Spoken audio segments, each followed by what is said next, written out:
Want to play blackjack? Dealer, I'll take another card. Another. Yippee, I won. I could have also played poker, a roulette game, a stupid slot machine game.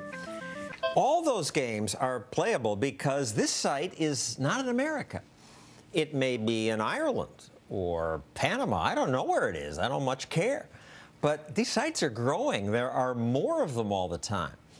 How do they take bets from Americans when other sites were stopped?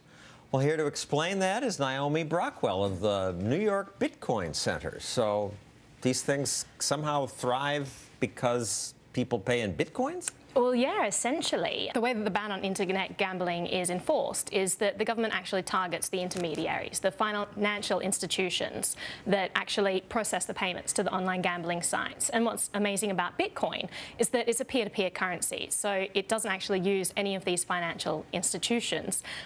The gambler can actually, communicate and make payments directly to the casino, and there's very little that the government can do to stop these transactions. I guess that they could try to shut down different sites, use diplomatic pressure, but there's such an incredible market for online gambling. I think 50 to 60% of all Bitcoin transactions are actually made within gambling sites. So these there's a sites huge market. Depend on Bitcoin payments. Well, that's it. Bitcoin is an incredible technology that is facilitating these sites, and it's actually making gambling a lot safer for the people who are doing the gambling.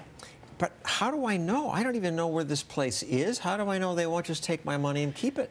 Well, I mean, that's sort of an eternal question with any business, isn't it? There are a whole bunch of different technologies that the market has responded with to this sort of thing. So you've got something called provably fair. And what it does is it essentially mathematically proves that every dice throw is completely random. Every shuffling of the deck is completely random.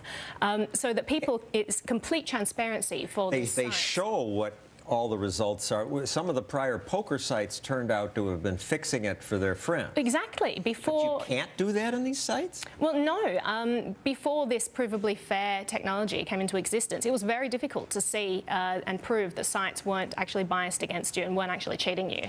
So this is a new technology that is making things a lot more certain for gamblers. The payments are usually instantaneous with Bitcoin? Yeah, they're instantaneous, but you could go one step further. They're actually irreversible. So one of the main concerns that people do have with online gambling is chargeback fraud.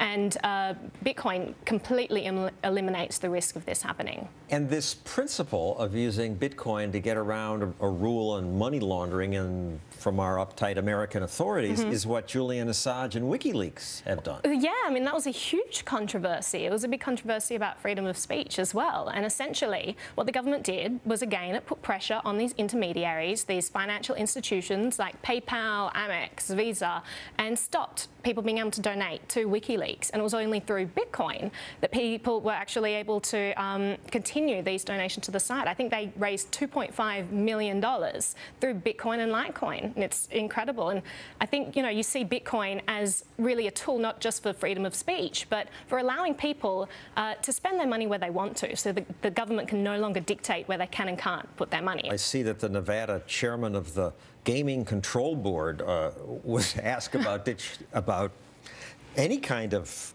gaming with digital currencies, and he said, unless it's expressly allowed, it simply can't happen. Yeah. The laws don't contemplate it.